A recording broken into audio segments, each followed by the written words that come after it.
Hey, good morning, you guys. So I wanted to take the time. We're going to watch the first 50 minutes of the Tucker Carlson's podcast that he did discussing, his knowledge of the Charlie Kirk assassination in terms of what he knew Charlie was going through. I think it's really important that we listen to this, you guys. There's a ton of stuff going on all over line, right? All over online saying what's true and what's not true, but the best way to figure out what is true is to go directly to the source. Listen to what these people are actually saying. So we're going to listen to the first 50 minutes. I will say this. I don't agree with every single thing that Tucker Carlson talks about, but that's okay. I know that you guys don't agree with me on everything I have to say on here, and that's perfectly fine. We all are going to have our own perspectives of things, and so I respect that. Did you guys hear Pam Bondi, the Attorney General, making the comment that, because of what happened to Charlie Kirk, we need to basically consider hate speech laws over our dead body as Americans, that we allow the federal government to try to dictate to our legislator hate speech laws. Because how do we know that they don't turn those laws on us, right? If you guys look back at history, there's always been times where governments have turned on people. Okay? It happens all over the world to this day. China does not care about their people. Africa does not care about their people. If they did, their people would not be starving to death, and they wouldn't be praying to God, and missionaries going all across the world, Christians in particular, helping these people. There are evil governments out there, and if we think in the United States it doesn't exist in ours, we are completely ignorant to history. How do you guys think this whole country started? A government turned on its people. It happens. That's what we need to accept as Americans. And we have to realize that if they want to do some shady shit, they're going to do it. And they're going to cover it up. And you know what? We can't allow, if we are Christians and we have the spirit of truth, we have an obligation as God's children to look for the truth and ask questions and pray that God will help us and that the truth will be uncovered. Jesus said, he told his disciples to pray that God's will would be done on earth as it is in heaven. Do you think that there's truth and justice in heaven? If that's the case, then we can ask God to help us down here where the world is full of corruption. So without further ado, I'm going to pull this up. We're going to watch the first 50 minutes. And then I put the link in there so you guys can finish it. But let's get started here. Let me go ahead and put him on the screen. Okay. Last week, within just really minutes after Charlie Kirk was shot at that event in Utah, a kind of proxy war broke out over his memory. Who gets to own it? Who gets to use it? Well, the rest of us were still reeling in shock, trying to figure out what happened. A ton of people appeared online, not just in this country, to tell you exactly what happened, exactly what it meant, and exactly what we should do next. And you can see why. With this level of emotion, rage, and grief in the air, it's pretty wise to leverage that much energy. It's almost like nuclear power. It can be used for good or bad. And a lot of people wanted to use it. There's no question about that. So they begin telling you, Charlie died for this. He lived for this, and he died for that. So the crazier reaches of the left, it was Charlie was a Nazi. And the lesson is Nazis get killed. It makes sense. He was a bad guy who got what he deserved, and a lot of them said that out loud.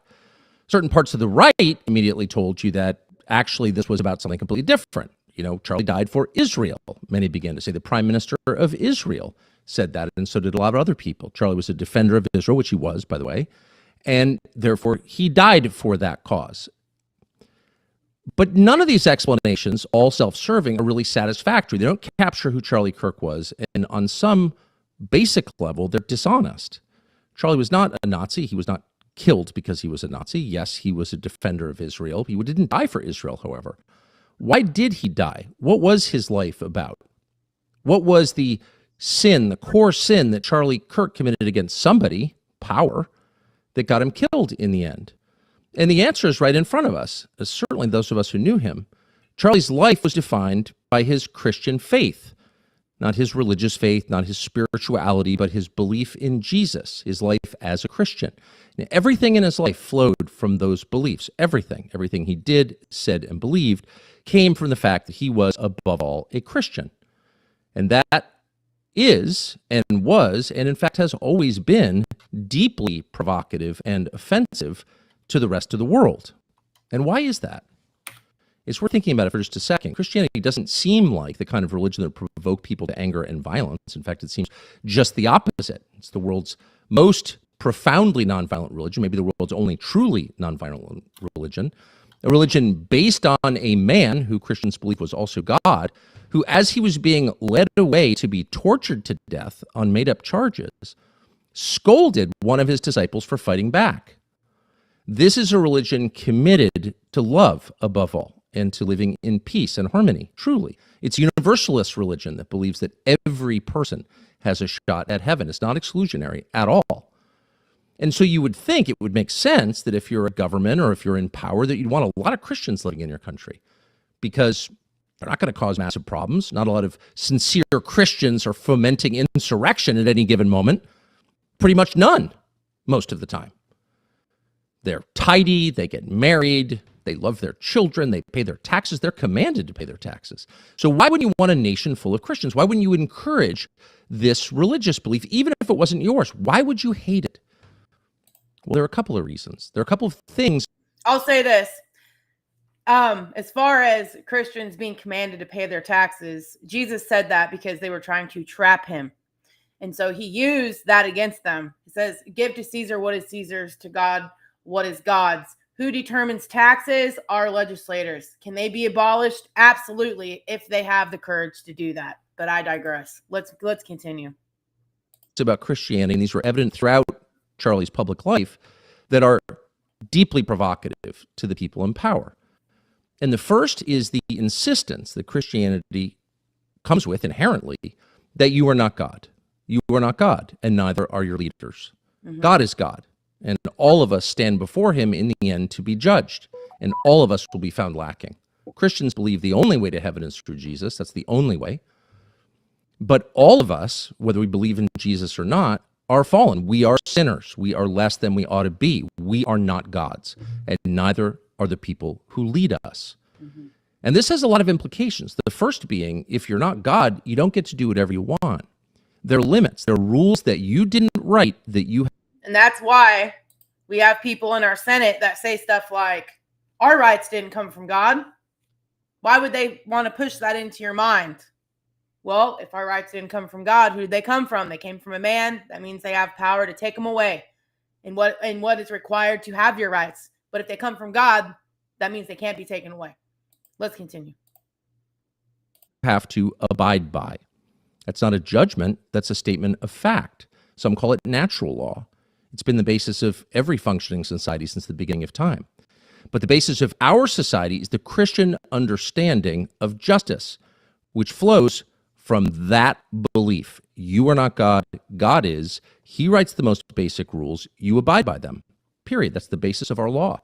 That's the basis of Western law.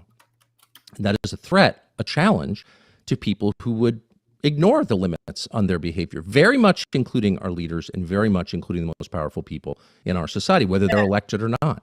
All right, and I'll say this, you guys. I know this is 50 minutes, but I have to say this as I'm thinking about it. This is exactly why, if you guys read the state constitutions, like when our country was first established, they did not want anybody in office that did not believe internal punishments or rewards. All right. If you were going to be in government, you had to acknowledge God because they demanded accountability. Because if God doesn't exist, then people do whatever they want. If God does exist, then there's consequences for every decision that we make. All right. And so that's why it's important. You know, that's why they valued so highly having people in office and government who acknowledged God's existence. It's crucial to freedom. And it's crucial to us so we don't get manipulated by other human beings. But he wants to be told you're not allowed to do something. And Christianity inherently tells people that. It doesn't judge them. It just states it clearly. No, you do not have the power to kill, except possibly in self-defense. But you can't just go killing people. And you can't go killing people because, and this is the second thing about Christianity that tends to set the teeth of the powerful on edge, Christianity insists that every human being is created by God, every single one. And that means that every human being has a soul. a distinct, unique soul created by God. It is, once again, the only true universalist faith there is. And the New Testament is the story of this, an underread collection of books. That is not the story of the Old Testament. It is very much the story of the New Testament. In the New Testament, all people are God's chosen, every single one. And the story itself makes that point. The founder of most Christians. He's saying that Jews and Gentiles can all come to Christ, which is everybody, right? There's no distinction as far as, nope, only the Jews can go, or only this group of people. Everybody, every human being that God created on this planet has an opportunity to go to Christ. That's what he's saying. People can take stuff like this out of context, though, as they do all over social media. It's actually quite disgusting. Christian churches in the early Near East was a former Pharisee, a Jew who was in charge of killing Christians until he famously met Jesus on the road to Damascus. His name was Saul. It became Paul, and he is the most prolific author in the New Testament and the basis of a lot of Christian theology. And his life tells the story. People can change no matter what they look like, no matter what they previously believed, no matter where they're from, no matter what language they speak, because they are created by God. And every person, every single person, whether you like them or their relatives or the way they look or not, has that chance because all were created by God and all were loved by God. That is the basis of Christianity. That's the Christian story. And so a sincere Christian proceeds with that belief. There is no tribalism in Christianity. There is no identity politics. It's the opposite. You may prefer to be with people who look like you. That's fine. But God doesn't prefer to be with people who look like you. God prefers to be with all people because he created all people. He's the God of the universe, not just of the people you like. And that, again, has massive implications for the way that sincere Christians live and for the way that Charlie Kirk lived his life. And the first is, if other people have souls, if they, like you, were created by God, then they have freedom of conscience. You can tell them what they ought to think, but you can't make them. You can tell them what they ought to say, but you can't force them. Christianity does not convert by the sword. It can't. It requires free will, and it requires free will because it respects the individual conscience emanating from the distinct soul of every human being. And that is why in the West, which is based on Christianity, our civilization is a Christian civilization, tattered though it currently is. Collective punishment, hurting people for the sins of their relatives, is unthinkable. It's a crime because each person will stand alone as he was made before God. And every person is equal before God, fundamentally. Doesn't mean each person is equal in his ability. It doesn't mean each person is equal in the choices he makes. Of course not. But it means that every person is a human being with a divine spark inside. That is the core assumption of Christianity. And it was obvious when you watch Charlie Kirk that he believed that. Charlie's been famously quoted for the last couple of days saying he abhors anti-Semitism. That is absolutely right. And he did. He said that in public, and he said it very often in private. He meant it, too.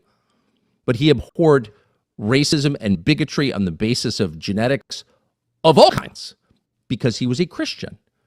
And he believed that God created each person. Now, why is this a problem for temporal authorities? Why is it a problem for the people in power? Because once again, it circumscribes what they can do. It sets a limit on their powers. If God created each person, including the infuriating, annoying, disastrously wrong person I'm talking to, then I can't force him to repeat my creed. Sorry, guys. I'm not in charge of his conscience. Only he is. Fix this. And that is a limit. So when Charlie Kirk said, I believe in free speech, he didn't simply believe in free speech because it was in the Bill of Rights. He understood that it was in the Bill of Rights because it's in the New Testament. He understood that's a right that comes from God, bestowed on all of us at birth. And he felt his job, his duty, was not simply to protect it, but to live it. There we go. To show people what that looks like. I just want to play, of the many clips we could play of Charlie Kirk on college campus, he spent his whole life worn out most of the time. And as an older man, I often said to him, how the hell do you get on plane after plane after plane? But he felt an evangelical duty, small e evangelical duty to do it, to get out there and talk to people Why? Not simply to build a coalition or get this or that person elected, but because he believed as a Christian that convincing people voluntarily with words, in the beginning was the Word, and the Word was with God, and the Word was God. So the Gospel of John begins. Words are the key to winning people's minds and their souls. And he really meant this. He wasn't just repeating the words. He meant it, and it was obvious in the way that he interacted with people who disagreed with him and people who hated him. Here's one clip that tells part of the story. Would you want someone who is not necessarily stable or ready to bring a child into this world and provide that child the life it deserves? Would you want them to still bring that child into this Without world? a doubt, every life has a moral obligation to be able to live. If I can't give that child the life it deserves, why am I bringing it to... Got it. No, Then you don't have sex. Basic biology there. So this will be my last question. I want you to think about it. If a single mom has two 2-year-olds, twins, and she wakes up one day and says, I can't do it anymore, I can't give them the life they deserve. But that's just not the circumstance. Hold on. Should she be able to take out a shotgun and kill both those kids? No. Of course not, because you think that would be objectionable. That's why I think it's objectionable to eliminate 2 babies that are 6 weeks old, because they're morally the same thing. One just happens to be bigger. One just happens to be older. One just happens to be outside of the womb. They're both human beings. And you have something in you that says, no way is it okay to kill a 2-year-old. That's called your soul talking. You have something in you that tells you the truth. You can call it instinct if you like. Charlie Kirk referred to it as the soul. But both mean the same thing. You have the spark of the divine, God's spark inside you, and it reacts, it hums, it vibrates like a tuning fork. And you know on a basic animal level, like your dog knows, when something is wrong. You can feel it. And the whole purpose of modern society, it seems sometimes, is to get the rest of us to ignore what we know. That vibration inside us that tells us the truth always, it never lies to us. Charlie did not ignore that. And you'll notice that in the end, he appealed to it with that young one. He didn't scream, you're a murderer in his face, though he considered abortion murder, which it is.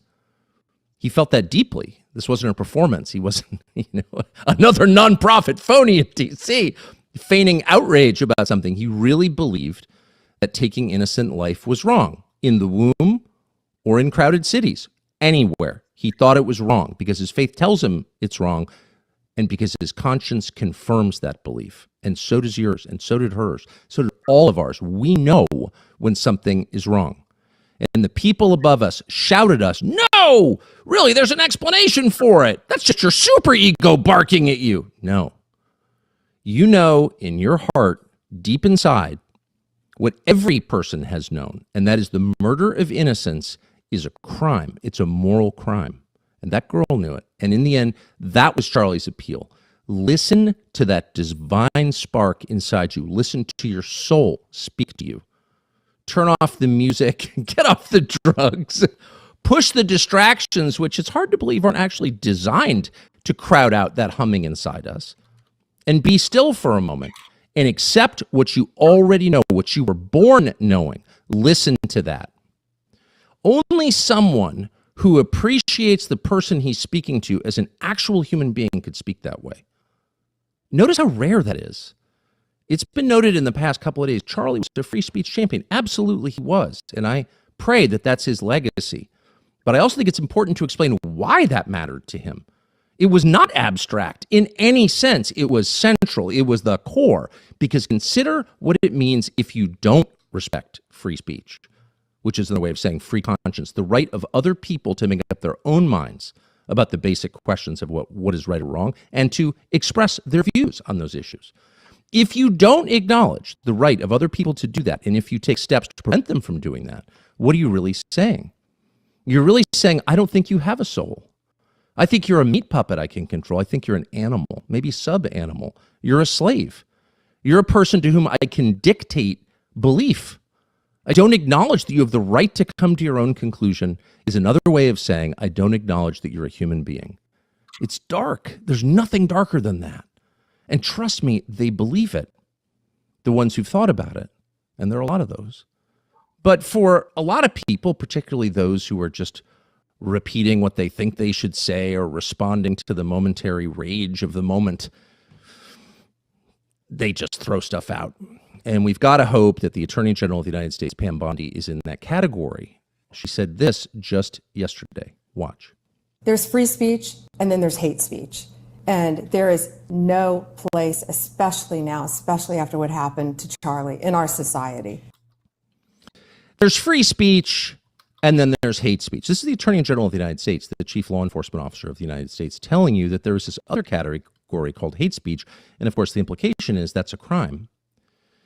There's almost no sentence that Charlie Kirk, and I'm not running the risk of appropriating his memory for my own ends by saying this, it's provable. There's no sentence that Charlie Kirk would have objected to more than that. And you've got to think the Attorney General didn't think it through and was not attempting to desecrate the memory of the person she was purporting to celebrate, that she just threw that out there, that she hadn't thought about it. You hope that. You hope that Charlie Kirk's death won't be used by a group we now call bad actors to create a society that was the opposite of the one he worked to build. You hope that. You hope that a year from now, the turmoil we're seeing in the aftermath of his murder won't be leveraged to bring hate speech laws to this country. And trust me, if it is, if that does happen, there is never a more justified moment for civil disobedience than that, ever, and there never will be. Amen. Because if they can tell you what to say, they're telling you what to think. There's nothing they can't do to you because they don't consider you human. They don't believe you have a soul. A human being with a soul, a free man, has a right to say what he believes, not to hurt other people, but to express his views. And by the way, that thinking, and not to pile on the Attorney General, who's a very nice person, but that thinking that she just articulated on camera there is exactly what got us to a place where some huge and horrifying percentage of young people think it's okay to shoot people you disagree with, to kill Nazis for saying things they don't like. Why do they believe that? How did we get here? Right. Is it the video games? Is it the SSRIs? Yeah, probably. But what it really is 12 and then 16 years of indoctrination in our schools at the hands of people who tell them that. Who say exactly what the Attorney General just said. Well, there's free speech, which of course we all acknowledge is important, so important. But then there's this thing called hate speech. Hate speech, of course, is any speech that the people in power hate, but they don't define it that way. Mm-hmm. They define it as speech that hurts people, speech that is tantamount to violence. And we punish violence, don't we? Of course we do. They've been taught that every year of their lives. And so naturally, most of them believe it. So when Charlie Kirk is shot in the throat with a 30-06 on camera, I doubt very many young Americans want to see something like that or actually applaud the death of a man, a father, a husband. But they've been told for their entire lives in schools exactly what Pam Bondi just told them. Well, there's free speech, but then there's also hate speech, and woe to those who engage in it because it's a crime. That's a lie. And it's a lie that denies the humanity of the people you're telling it about. And so any attempt to impose hate speech laws in this country, and trust me, there are a lot of people who would like them. There are a lot of people who'd like to codify their own beliefs by punishing those under the U.S. code who disagree with their beliefs. Any attempt to do that is a denial of the humanity of American citizens and cannot be allowed under any circumstances. That's got to be the red line. Because again, when they can do that, what can't they do? And this is something, by the way, that Charlie thought about a lot and that I had occasion to talk to him about a lot. And I really don't want to make any of this about me because it has nothing to do with me. But I did have reason to have these conversations with Charlie a lot, many, many times over the past 3 or 4 months. And this began at an event that he held in Florida in July, the TPUSA MFest event, Turning Point event. I often go. I always have the best time. I always see Charlie ahead of time. We have a cup of coffee in a hotel room. We talk about what's going on. In addition to being, of course, a conservative advocate, he was also a conservative organizer and a coalition builder, and he was very involved in politics in a way that I'm not, so it was interesting as hell. But it was also a way to learn what young people are thinking about, talking about, because he was on college campuses all the time, and what is the state of a couple of big debates that are happening within the Republican coalition, particularly around foreign policy. And Charlie's views on foreign policy, which I think are fairly well known now, a lot of people lying about them, were evolving, but had really evolved. And who knows why he reached the conclusions he did. I think his Christian faith informed them mostly. It was also the experience of talking to young people, and his views were very much like theirs. He believed that the war on terror had been a net loss for the United States, and it caused incalculable damage, not just economic and physical damage, but spiritual damage to the United States. It was bad. We got nothing out of it. We were only hurt. And he didn't want to see that again, and he felt very strongly about that. And, of course, I agreed. And so before that speech that I gave in July, we had a conversation about this backstage right before I went on. And I was fulminating and getting all red in the face like I often do, to my shame. And I was mad thinking about this and thinking about the effort by the neocons in the United States to draw us in to another forever war with Iran. Not a defense of Iran, of course. It's merely an acknowledgement that we've done this before. This happened in Iraq, which we entered into at the behest of those same foreign policy strategists, and it didn't work. And so I was going on at some length backstage with Charlie, and I said, probably not going to talk about that. I'm not going to torture you. I know your donors hate this when I say that. And also Epstein was in the news, and it was clear to me that, Epstein's probably not like a Mossad agent or something, but Epstein clearly had contact with Israeli intelligence and American intelligence and French intelligence, but the only one you're not allowed to talk about is Israeli intelligence. But it seemed true to me, and I had done some work on that. I knew a bunch of people pretty close to that story, so I thought that. And I said that to Charlie, and I said, but I'm not going to say that because I don't want to make your donors mad. I know it's just going to be like an endless flurry of text telling you to stop or you're going to lose a bunch of funding. And he looked at me, I'll never forget it, and said, go all the way. Do it. Go all the way. I said, man, a lot of things I can talk about. I don't need to talk about that. And he said, do it. So I did it. By the way, I think that conversation, he had a mic on, and so did I, probably exists somewhere on somebody's server, but that's, I think, a faithful rendition of what he said. And by the way, I'm not trying to blame him for my remarks. You can agree or disagree with those remarks, but I'm saying this only because I was shocked and sickened by the reaction of the ghoulish and really repulsive reaction of the Prime Minister of Israel, Benjamin Netanyahu, to Charlie's death. Basically made it all about him and all about his country, immediately trying to take the energy, the sadness, the grief that people felt over Charlie's murder and redirect it towards support for whatever project he's involved in. And by the way, Benjamin Netanyahu is not the same as the nation of Israel at all. Bibi is despised by many people in Israel, and if you know people who live there, you know that that's true. There are huge divisions within the Israeli government. I mean, there are certain parts of the intel world in Israel that do not support some things that Benjamin Netanyahu has done recently. So it's not the same as attacking Israel, attacking Bibi, but I don't think I've ever seen anything lower than his attempt to hijack Charlie's memory and use it for his own political ends, particularly because what he said was completely untrue. Charlie didn't hate Jews. He loved Jews. He had tons of friends who were Jews. He loved the state of Israel. He loved going there. He did not like Bibi Netanyahu, and he said that to me many times, and he said it to people around him many times. He felt that Bibi Netanyahu was a very destructive force. He was appalled by what was happening in Gaza. He was, above all, resentful that he believed Netanyahu was using the United States to prosecute his wars for the benefit of his country, and that it was shameful and embarrassing and bad for the United States, and he resented it. He didn't hate Netanyahu. He wasn't out there with a placard saying that, but he certainly expressed that to me and a lot of other people. And there's no question that Bibi's defenders on the internet will call me a liar or a kook, but that's a fact. And enough text messages exist that I think it can probably be verified in pretty short order. Not that it needs to be, because that is true. Shortly after that speech, there was a very intense attack on Charlie, and to some extent on me, not that I really noticed.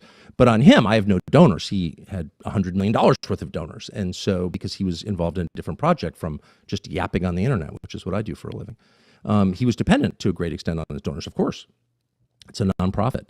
And they went after him and tormented him. Not all, of course. Many were supportive, but the ones who were offended by my speech, and there was a small, very intense group who were, tormented Charlie Kirk until the day he died.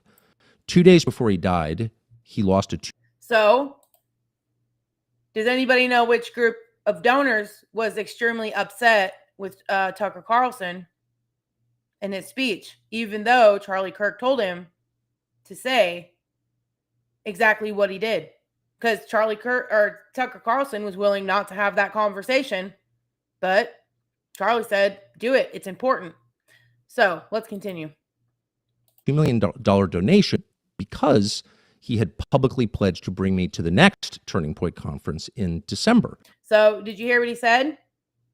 He just said that this group that got upset with Tucker speaking at the event, he was going to lose, I think he said, a $2 million donation if he brought Tucker back.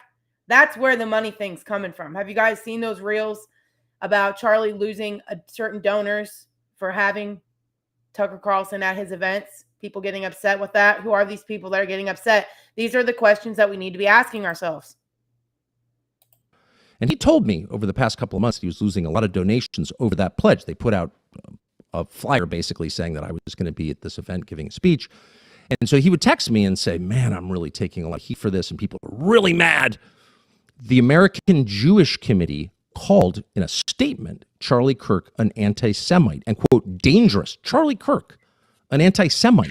Yeah. He was not an anti-Semite. He was the opposite, and he was not dangerous. He was a great lover of people and a purveyor of peace. He was the opposite, and he was very stung by that. Those of us who've been called names for a long time are a little bit harder to offend. Charlie was deeply offended by that and expressed some of those feelings on Megyn Kelly's show and in other places.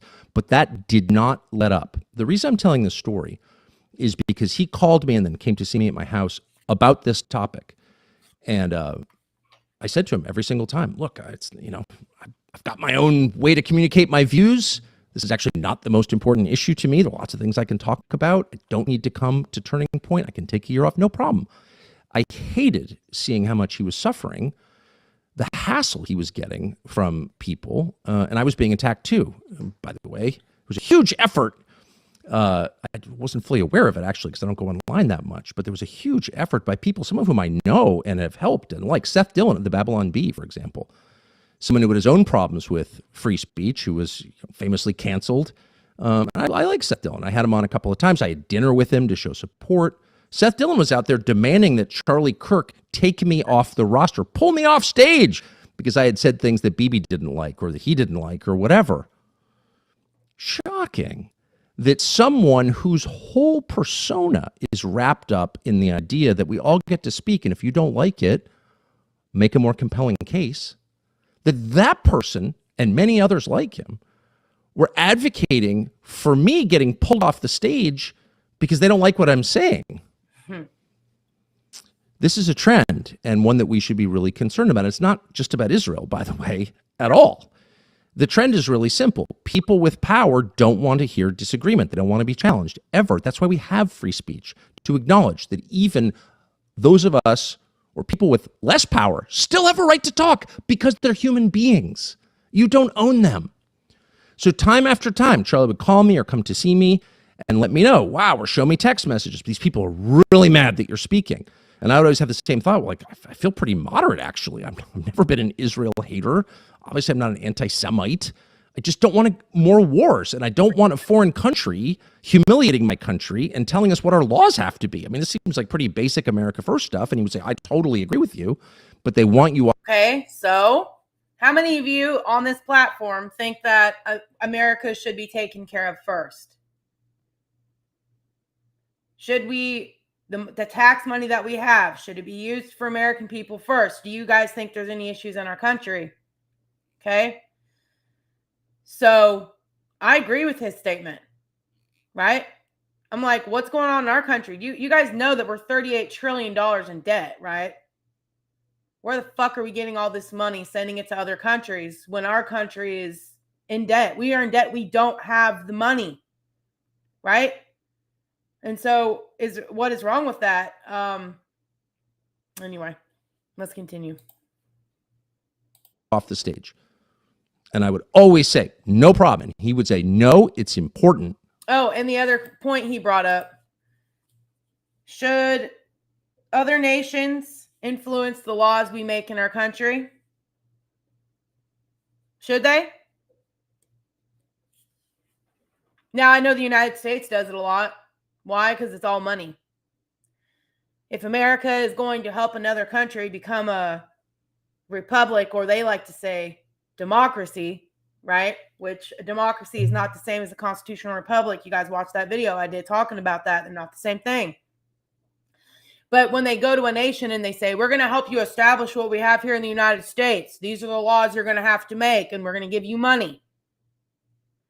So you have to ask the question, are other countries influencing our legislative policies? That's the first question. And if in fact they are we getting money for it? Are these fair questions? I think they are. Are other nations dictating our laws? And if they are, is there any kind of financial gain that our legislators are getting? Okay. Money donated to their campaigns. These are things we got to ask as American citizens, you guys. It's a matter of principle. I want you to be there. Great. By the way, I'm not accusing anyone of being involved in that murder. I'm not trying to mutter darkly or imply anything. There's a lot we don't know about who murdered Charlie and why, but I don't know, and I'm not going to pretend that I do. But I think it's important to say that out loud because it's a fact, and there are many liars out there Bibi Netanyahu, number one among them, shamefully, who are trying to distort the truth, a truth that I know and can prove. And the last thing I'll say about Charlie is that his views were changing on topics that had nothing to do with foreign policy, the famous kind of... Well, and that's what he's saying. The leader of Israel keeps telling us that him and Charlie had a really great relationship, and okay, that's fine. But he's not saying that, oh yeah, we were upset with Charlie because he had certain people he was going to have at his events. He didn't say anything about that. This is exactly why Candace Owens is like, okay, well, if he sent, because Charlie Kirk was invited, I guess, to go back to Israel, and Charlie Kirk didn't want to go back. The leader of Israel isn't saying why. He's just saying, oh, unfortunately, because he was assassinated, he can't make it here. So there's a lot of other things going on behind the scenes. There's questions that need to be asked and answered. Line, third rail, can't talk about it. But it's possible that the subject that makes people even madder in Washington, New York, and LA than having non-conventional foreign policy views is having non-conventional economic views. Man, they really don't like that at all. And Charlie's views on economics and on the way that wealth is distributed in the United States were changing fast, really changing fast, and hardening. Not because he was a... And I'll say this. I did find the podcast that he did with the younger people that were part of Turning Point, USA. He was talking to the young people about this very thing that Tucker's going to bring up about what's happening in our country to where young people can't buy houses, what's going on. And we're going to watch that together. That one's only 25 minutes. We're not going to do it today. Maybe we'll do it tomorrow. But you guys got to listen to this stuff in its full context because there's tons of shit flying all over the internet right now with little snippets of what people are saying. You guys are going to have to discipline yourselves to actually sit through these kinds of conversations so you can actually understand what's going on. Going to the source. All right. You have to suffer through it. I mean, I guess people's attention spans are like a gnat. It's like 10 seconds. You got to go. You got to be better than that because these people that are making decisions, they're sitting through hours of shit, listening to sick ass plans while you're sitting there paying attention to something for 10 seconds while they're behind us doing all this shady ass shit that they've been planning for years, sitting together for hours. Okay. We got to have the same kind of discipline. Socialist, hardly. He was as much a socialist as I am. Not at all. But because he lived here and he spent a lot of time with young people and he couldn't help but notice because he was an observant and honest person that they're not thriving at all and that the chances they'll have lives comparable to the ones they had growing up are very small. Most of them won't have houses. They won't own anything. They'll be in debt. And for that reason, they won't get married or have children. And so the people who are born here won't continue their legacy in the United States. It's the end of our civilization. And the root of a lot of this is spiritual, but the root is also economic. And it raises a question, a basic question of fairness. And I tried to address this in the speech that I gave for Charlie in July. I don't think I did a very good job, and it was misinterpreted, but I invoked Bill Ackman. And the point I was making had nothing to do with Bill Ackman being a criminal or even being an Epstein friend. I mean, I don't really know anything about that. I don't know much about, I'm not accusing Bill Ackman of a crime, and I'm not accusing him of, being a sex creep or a Mossad agent or anything like that. I don't think that, and I don't know that for sure, and I wasn't trying to say it. What I was trying to say is that Bill Ackman is not creative, not particularly intelligent. Bill Ackman is worth $7 billion. So you have to ask, how? And it seems to me that Bill Ackman is rich for the same reasons that a lot of other people I know are rich, because he's hyper-aggressive and he's well-connected. And my only point was, if you live in a society that awards the spoils to people on the basis of those two qualities, like the most aggressive, the best connected people get the richest, that's a dysfunctional society. There should be a reward for creativity and decency and hard work, steadfastness, following the rules. You should have to add to the sum total of your society, you'd think. It's not an argument against the free market. It's an argument against whatever we're living through right now. This is really dark and ugly. And if people like Bill Ackman are getting the richest, what has Bill Ackman done? Shorted the market or something? Talked down Herbalife? I mean, I'm not even saying that should be illegal. All I'm saying is, if that's one of the richest guys in your society, you got a very sick society. I don't think Bill Ackman's like a drooling idiot or anything, but when was the last time you heard Bill Ackman say something constructive or creative? Never. So it's just bad. And it's not just about Bill Ackman, of course. I mean, he's just a minor player in the life of the world, but he's a kind of metaphor for how off track we've gone. And that doesn't seem like a socialist point. Once again, I'm hardly a socialist, and neither was Charlie Kirk. That seems like a Christian point. Fairness is at the root of the Christian story. People will be judged not by who their parents were or by how they look, but on their hearts, on themselves, on choices that they made. That's fair. So again, fairness is essential to the gospel, and it's essential to any working society. In a fair society, or a society that its citizens believe is fair, people will comply voluntarily with the rules because they don't think the game is rigged. But in a society in which Bill Ackman makes $7 billion, and the smartest, hardest working, most interesting, creative young people can never own a home, in a society like that, you're going to get Mamdani as mayor. You're going to get a lot of bad things because people will opt out of the society because they know it's not fair, it's rigged. That's the only point I was trying to make, and Charlie, not surprisingly, made it much more eloquently, I thought, in an amazing interview, the last interview I did with him, late July of this year. Here's part of it. We know how to create wealth, but we don't know how to create it for the generation that needs it most. If you look at the economic conditions, you would think the other conditions surrounding it are like abject poverty. These are the problems that third world nations have. I know. Our young people can't afford stuff and they have to finance their basic necessities. And yet we're the wealthiest nation in the history of the world on the planet. We have a $37 trillion GDP. We have the greatest companies, and we have all this stuff to brag about. And yet all of our problems would beg the question, and it's this inherent contradiction. We're super wealthy on one side, like a powerhouse juggernaut, and we are like an economic nightmare on the other side. How did that happen? So if there is such a thing as the left in the United States, if it still exists, you would think a message like that would at least get a hearing, a respectful hearing. Hey, what about wages? What about the ability of young people to just buy a little house with a little lawn in some subdivision? What? Isn't that kind of what they say they want? Mm-hmm. Empower, the most vulnerable, the people who try hard and play by the rules. They called him a Nazi. They didn't care that Charlie Kirk in real life spent his time trying to stop war, trying to, figure out how young people could buy a little house somewhere. Aren't those left-wing goals? No, they didn't care at all.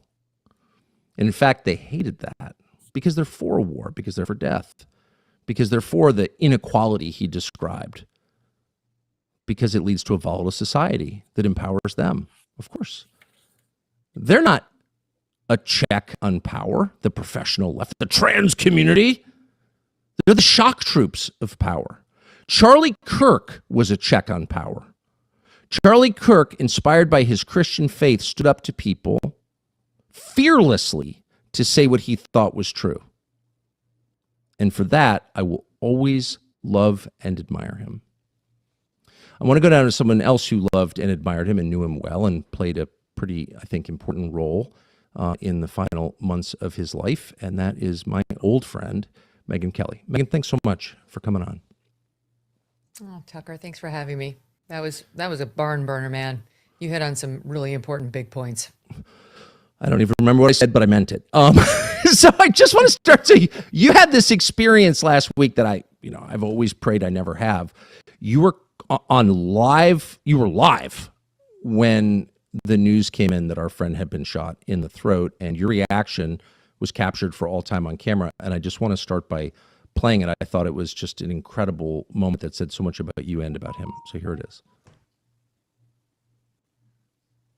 Oh, well, looks like we don't have the side. Well, in it, you said, the line that stuck out to me, your first reaction was, he was sent by God. That's the first thing you said. You'd not heard this news before. Why was that your gut reaction to his shooting? Because I had spent so much time with him over the past few years, just on the air, Tucker. I never went out to dinner with Charlie. I didn't know him quite like that, like a personal friend. But I'd had him on the show more than 15 times. I'd been on his show repeatedly. I'd been to multiple Turning Point events and, talked with him backstage quite a bit. Just done a lot with him professionally, a lot. I wonder if he's been on anybody's show as much as he was on mine over the past couple of years. And I got to know his thoughts on virtually everything. And I saw what people are seeing now, how they were all infused with his Christian faith, that he was a truly happy warrior, that he gave almost everyone the benefit of the doubt, yes, that he had a much more positive and optimistic outlook on humanity than I do. And I think than you do. I mean, I think we're a couple of cynical mofos. And Charlie wasn't. Charlie was like an angel. This picture that the left is painting of him in the news is totally foreign to my understanding of Charlie or to anything I've known. And I was just thinking, you guys know why they want to cause so much division in this country and really cause a civil war, is because when people can't rule and control themselves, that's where you get dictators. They have to use emergency situations. And so if they can get us to attack each other and destroy each other, then they can take their place. And that's what they're really, I think, trying to initiate, honestly. watched Charlie on his show too. I know the things they say he said that were controversial. They just fundamentally choose to misunderstand and misinterpret him. I mean, he was, you need look no further than Erica in order to see that he was real. Like her goodness, her love, their love story, her strength in the wake of his death. That's the woman he loved, and that's a woman who loved him. Why? Because he was some devil figure? The opposite. These two were as wholesome as you could find. And everything he said was from his love of humanity and his belief that they could do better. I mean, I am much more like, no, they can't. Let's move on without them. Like we've got to, And Charlie, I mean, in all of these college campus exchanges, whenever talking about most people, he would feel like everyone could be redeemed. And if he could just get to them, if he could just talk to them, if he could just buoy them up with hope, they would do better. They could see themselves as Charlie saw them, as God sees them. And I just ran into that optimism and that positivity from Charlie so often that I really did see him as God's messenger, Tucker, as an angel sent to us. And it's like, we didn't deserve him. I feel like he's gone now because we didn't deserve him. Man, you are too deep for cable news. No wonder you left. That's just such a beautiful summation and so insightful. I'm not sucking up. I mean it. I wish Wish I had said half of that in my open. So, but why is that so provocative? I've been thinking about this since he was murdered. Like, what of all the people that we know in our business, the kind of let me give you my opinion business. I think it's fair to say he was the kindest. I mean, for real, and in private too. Even people he was really mad at, he would always say, "Well, I understand where that person's coming from." It's like, wow, his decency was a challenge to me, who struggles to be that. Why was that so offensive to people? Because it was power. It's so much more powerful, frankly, than negativity and anger. Yeah. It's infectious. It's a contagion. It's like a magnet for people, whether they like him or not. They're drawn to him, and he was converting people. So he was a huge threat. That's really, like, I've been asking myself this question a lot over the past week.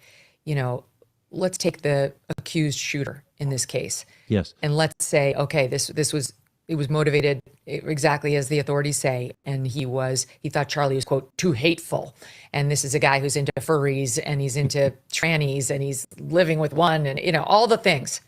Why would Charlie have been targeted by this guy for that?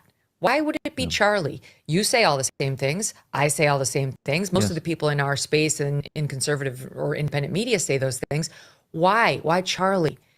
And sadly, I think it's this factor. It's this magnetism from him, this positivity, this aura, like that, this angel-like aura around him that was so incredibly threatening, way more threatening than the rest of us, because it was powerful and it was winning people over. It was converting people at a rapid rate, and not just any people, but young people.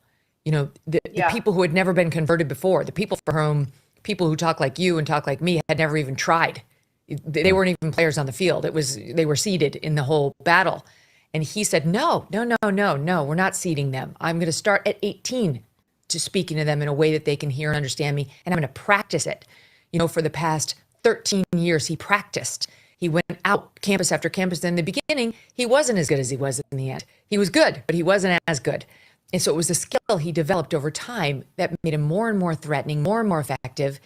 And you look at the numbers just in the presidential election. It's not an overstatement to say that Donald Trump has Charlie to thank for his election in November 2024, swinging the youth vote by 9 points. Yeah. We've never seen anything like it in the past 100 years. You don't swing the youth vote toward a Republican. Nothing in modern presidential politics. So he was a really integral, hugely important player, even though he was so understated and projected zero ego. So you didn't seem like that. He didn't have sort of the swagger of that in most of his public appearances. He was quick to subjugate himself to whomever he was talking to. But he was way more important than he ever let on. And I think that's why he was perceived as such a threat. That's why him saying the things others would say carried an extra layer of threat, yet both to this shooter and to Charlie's many detractors. And I just want to add, as a period to this, as a footnote, I guess, to this, Tucker, you have a lot of it too.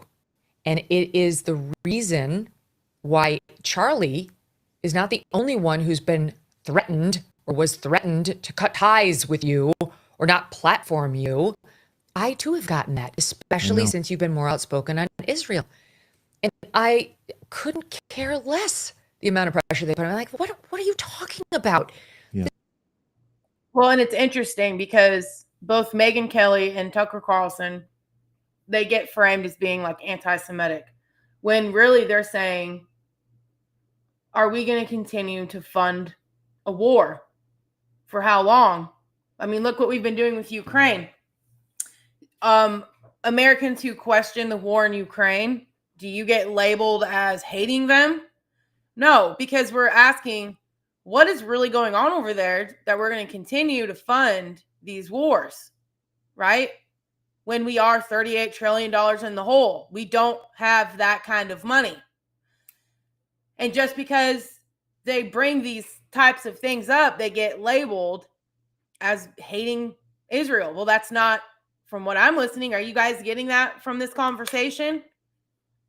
I'm definitely not.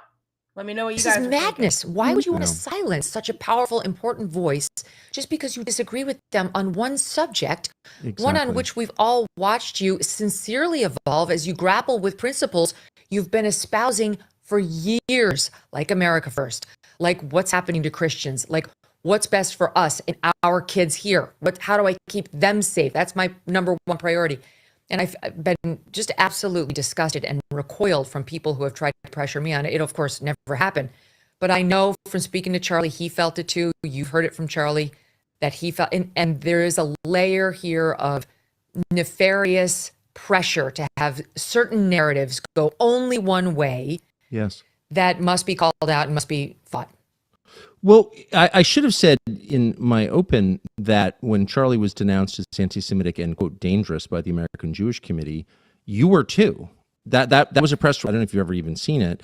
And I just remember when I read that at the time thinking, okay, these are like two of the most pro-Israel, basically pro-Israel people like, on the internet. I don't understand. So maybe we should have this offline, but let's just have it now. I don't get that.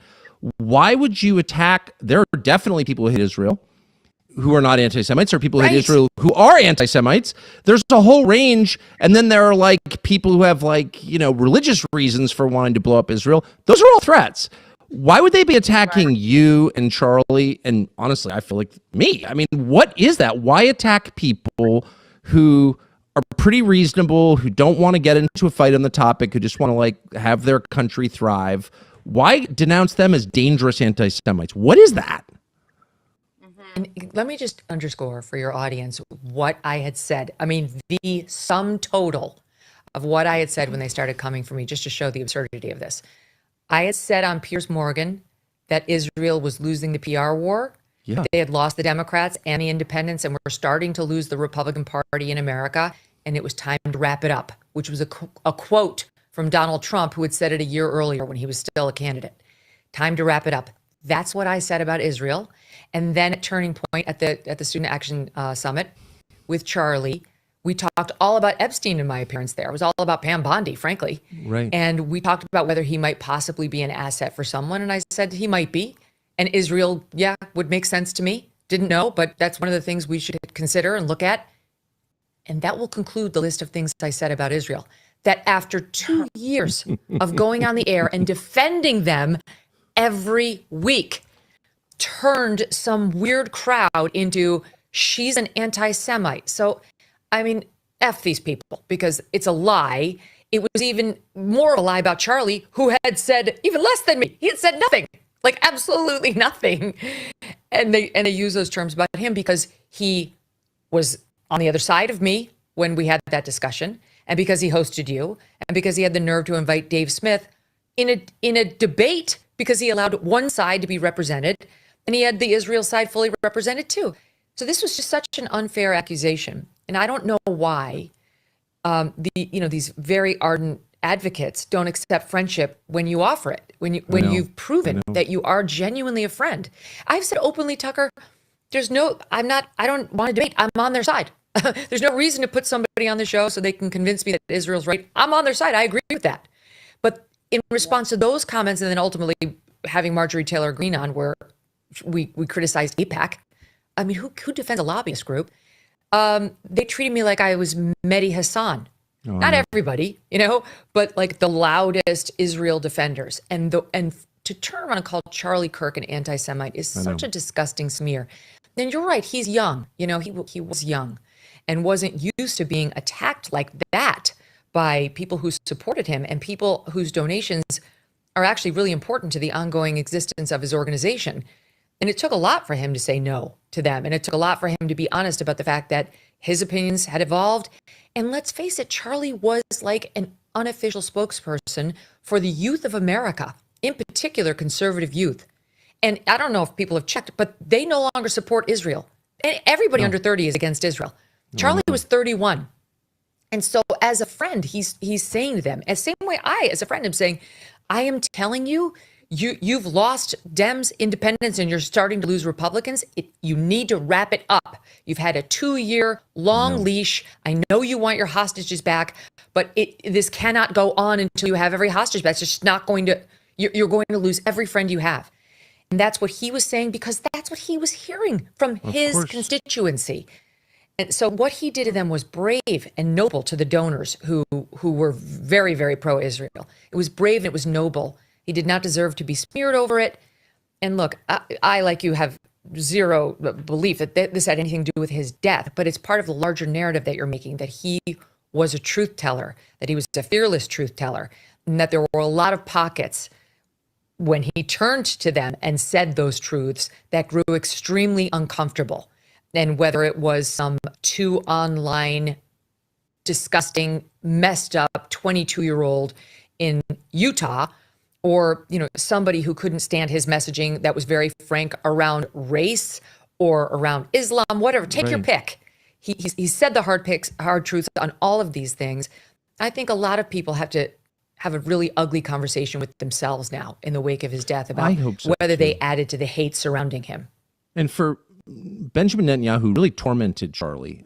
We talked about it many times. He tormented Charlie, and his advocates tormented Charlie. For him to run around saying that Charlie died for Israel is just too much. It's just disgusting. And as his friend, I feel morally bound to say that. Statement was out of line. No, I agree with you. And I never talk about Bibi Netanyahu. I don't really, I don't think much about him. I just. You know what? Think about how many people make opinions and they've never listened to this conversation. They've never heard anything that the leader of Israel has said. Nobody knows what has happened. Okay. Now, Tucker Carlson had interactions with Charlie Kirk. I think he would be an authority on it because he had direct contact with him. Okay. Tucker Carlson was on Charlie Kirk's show. He was on each other's podcast. They had each other's phone numbers. So Charlie Kirk went to Tucker Carlson's house. So we can't just assume that just because these news organizations are saying these things about these people, that's actually true, right? As far as these guys hating Israel, this or that.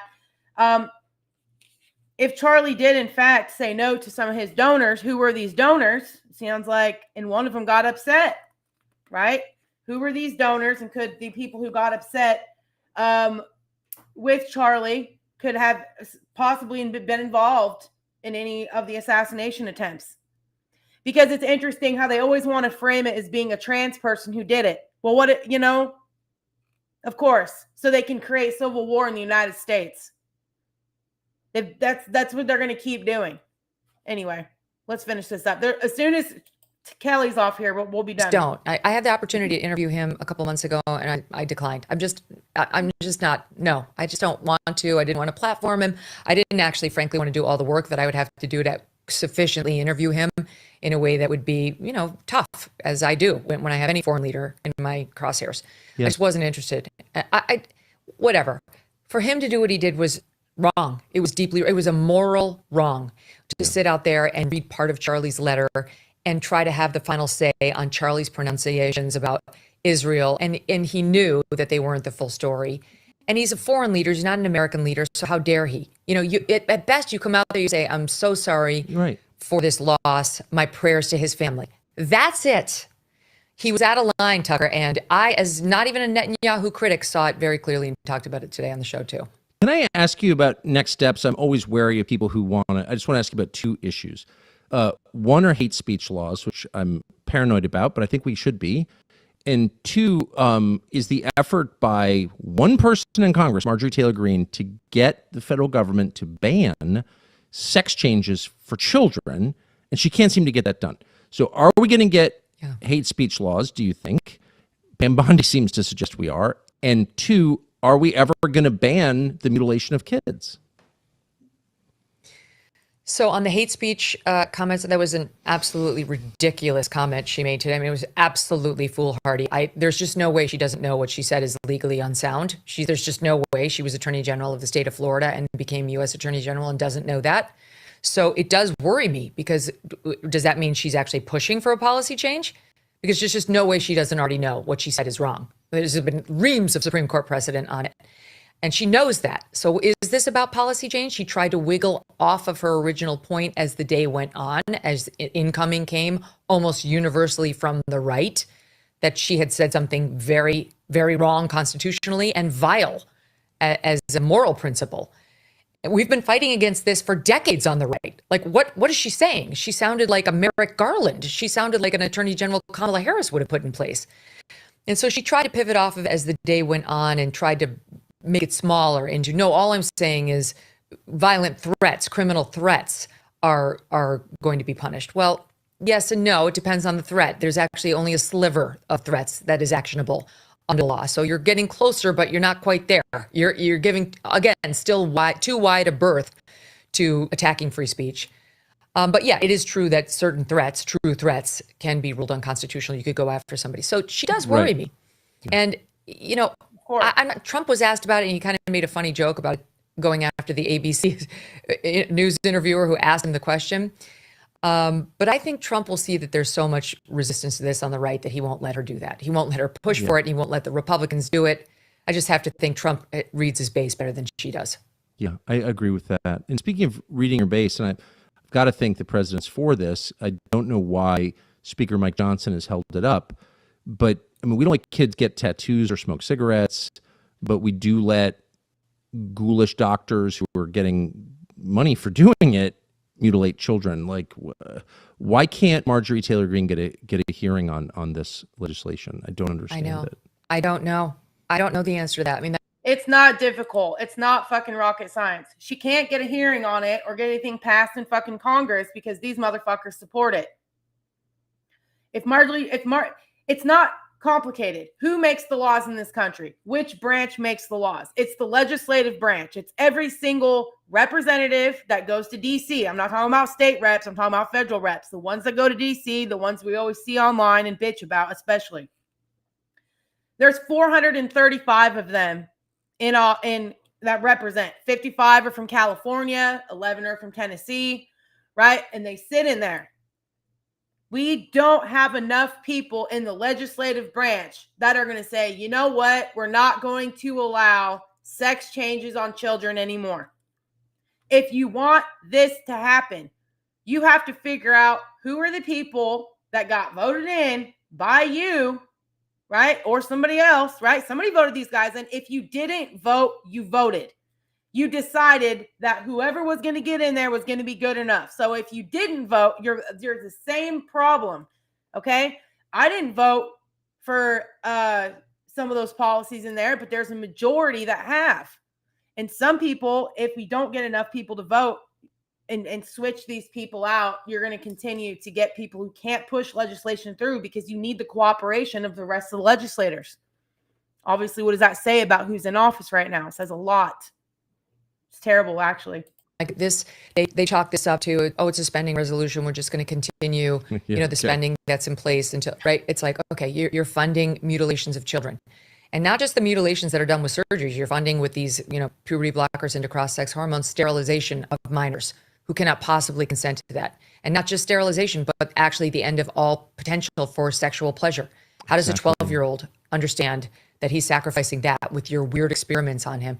It is truly a moral scourge what we're doing to our children. And I'm sorry to say, I don't have a lot of faith that that's going to get a ban at the federal level, which means it'll be left to the states, which means if you live in a blue state. Did you guys watch that documentary, What is a Doctor? You need to watch it because it goes into probably about 25, 30 minutes into it. It explains how these sex surgeries are done and how these kids, over down the road, they're not going to be able to have children or have any kind of sexual pleasure at all. Isn't that terrible? So anyway, this is why this stuff's important. They're really trying to kill off this next generation of Americans, right? That's why they're letting all these illegal aliens in and have as many babies as you want, because they want that mentality that has nothing to do with the United States or the American self-government, unalienable rights given to you by God. They want to kill that generation of people. And this is why it's a spiritual war, because it's Satan. He wants to kill God in us. It's go, have at it. Go ahead and mutilate children and sterilize them and deprive them of sexual pleasure because it makes you feel good. It's not dissimilar to the left saying Trump shouldn't add additional law enforcement They shouldn't accept additional law enforcement where he wants to send it because it's racist to let black people live. It's racist to let them live in peace, to not be carjacked in these inner cities, which are predominantly African-American. That's what the left is telling us, that it's racist for Trump to send those troops or even volunteer. And they're saying the same, that what's good for children, what's kind, what's, the honorable thing to do. He brings up a good point. The chaos that's happening in these big cities, what is the demographic there, right? What's the demographic of the American cities, of the people that are living there? Do you think that the American citizens that are living in this country want to live around people who want to do anything they can to destroy them, destroy their private property, rape their children, kidnap them, throw them in sex trafficking, sell them to the cartels? You don't think that shit don't happen here in the United States? And so now we have a president who wants to enforce the laws, and these Democrat leaders are trying to prevent that from happening. What does that say about these leaders? We got to start thinking about this stuff. Is to let deranged parents chop off children's healthy body parts and sterilize them, because that's what an evolved person would do. And so that's another thing that this angel sent to us would speak very frankly about and threaten all these people who have a constituency, whether it's someone with a last name Pritzker, who actually has money invested in the transing of children. That governor's cousin is one of the big funders of all these school pushes on the trans issue, or somebody who just gets Jones out of saying they're, going to open the prisons and let black people not get arrested for the crimes because they just think that's beneficial, I guess, somehow to other black people who are usually their victims. Never mind the race of the victim. It's not beneficial to any of us. In any event, I don't have hope on that front. We're going to keep fighting. But if they don't ban it at the federal level, which I don't think they're going to, we're never going to get all 50 states to ban it. I think it'd be worth reading a daily roll call. Here's the thing. You don't need the federal government to do everything. You know what you need? You need state by state to go through and say, we're going to ban surgery. That's it. You don't need the federal government to do this. Okay? Each state is sovereign, and each state gets to decide what they're going to do or not do. If you as parents do not support your child being able to go and get a sex change without your permission, or if you don't think that's a good idea, then you need, as a citizen of that state, you need to put pressure on your state legislators. Don't worry about your federal ones. They got their heads so far up their asses right now. You need to get a hold of your state legislators, the ones who go to your capital in your state, and you need to say, look, we need to pass laws where we're going to ban these kinds of surgeries. That's how you take care of that. You ain't got to wait for the federal government to do shit that needs to get done. There's too many crooked ass people in there. It ain't going to happen. People standing in the way of that, because that's the kind of crime that historians will reel in horror that we allowed. I think your remarks about Charlie at the beginning were like some of the wisest I've ever heard, and I'm actually going to look at the tape because I was so impressed by what you said and moved by it. So Megan Kelly, thank you for taking time late at night to do this. I appreciate it. Great to be with you, as always. Thank you. All right, so we're going to stop there. Whew. I shared the podcast in the comments. You guys can look it up yourselves. Look up the Tucker Carlson podcast. I got a flag from YouTube on here because they said it was copyrighted. Isn't it crazy that you actually showing information with people is copyrighted? I'm not making any money off of that shit. I'm just trying to get people to watch things in full context and not just listen to a little 10-second snippet online and think they got all the information. I'm trying to provoke people to look at the whole story and actually what's being stated. Okay. And according to Tucker Carlson, there were people, donors, that were upset with Charlie Kirk because of the lineup that he had for the Turning Point, and Tucker Carlson being one of them and his views that he has. Tucker Carlson's views is we need to care about what's going on in our country and we don't need to continue to give money. Is there anything wrong with that? No, I think that's a legit point, especially when you have a country that's not even fucking paying their debts right now. Right? How has the people that we've elected in the federal government, how have they shown that they're actually being responsible with the money that they take from us? These are legit questions. What's actually going on over there? Do we even know? we actually trust these people enough to tell us the truth? I don't trust them for shit. They're all full of shit. They've done nothing but lie to us, hide shit, redact shit, tell us we're losing our damn mind. And, you guys need to go back and listen to Charlie Kirk's podcast, because he was asking questions about, okay, Epstein, did he have any ties to any kind of intelligence agencies in the United States, or Mossad, or Israel? Where did this guy come from? And according to Charlie Kirk, his side chick, what is her name? Maxine, whatever. Her dad or somebody had intelligence or connections to Israel. If we're giving money to Israel so we can support them, you guys, I'll probably end up doing it tomorrow. There was a podcast that Charlie Kirk had done with 30-year-olds younger, 20-year-olds, sharing their views about what's going on in Israel. And they said, look, we support Israel. They have every right to exist and defend themselves. But we over here in the United States, us as citizens, are struggling, right? We can't afford housing. There's all this stuff that's going on. They have very good points. They're very intelligent young people, 20-year-olds, really. And these are things that don't get talked about. And so anyway, when you start asking questions as to, you're giving out money, and as soon as you start questioning who these countries and who's involved, all of a sudden it's like, oh, no. And then they want to pass so-called hate speech laws. Is there any other nation out there that has hate speech laws? I bet. Only countries that are, filled with, dictatorships want to silence their citizens, because as Tucker Carlson had said, he basically said something to the effect that people with power don't want to be challenged. And when we ask questions, we're challenging them.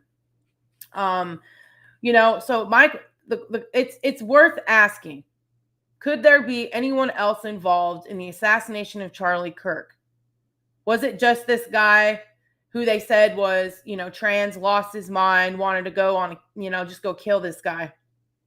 Could there be anybody else involved, being that Charlie Kirk had donors and certain donors got upset? Could there be anybody connected to that? Is the FBI even willing to investigate that and ask the questions?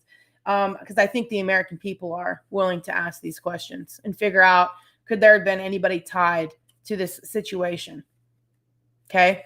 If you remember right, even RFK was talking about his uncle and the CIA being involved and all this kind of stuff. Again, as I said in the beginning, if you don't think your own government has the capacity to turn on you, you are not paying attention to history. And this is exactly why you need to read history and know what happened.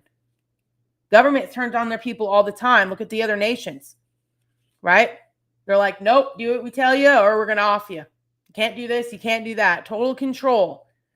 Okay. And we can see that that's what they're trying to do over here in the United States. They're trying to cause division in this nation and for us to fight each other so they can come in and play Captain Save-A-Ho.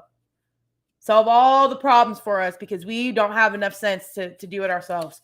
And so I appreciate people who had actual contact with Charlie Kirk to share their perspective and what they saw and to ask other questions besides what we're being told. I've heard that they want to shut the investigation down. Why? That's pretty important because it's making a statement. It doesn't just affect Charlie Kirk's family. This could be any single person out there in the world that wants to question the narrative. So this should be an absolute concern for every American citizen out there, and especially every Christian out there. Because what'll happen if they start passing hate speech laws and all this bullshit, real persecution comes through legislative persecution, right? And so if you guys just want to sit back and watch the shit happen, you go right ahead, but I'm not going to. I'm going to continue to speak out. I'm going to continue to vote. I'm going to continue to educate myself. I'm going to continue to call my legislators and representatives and asking them what the hell's going on. Hold people accountable, ask questions. How many of our legislators get money from other countries? Do you think they do? I don't think they're supposed to, right?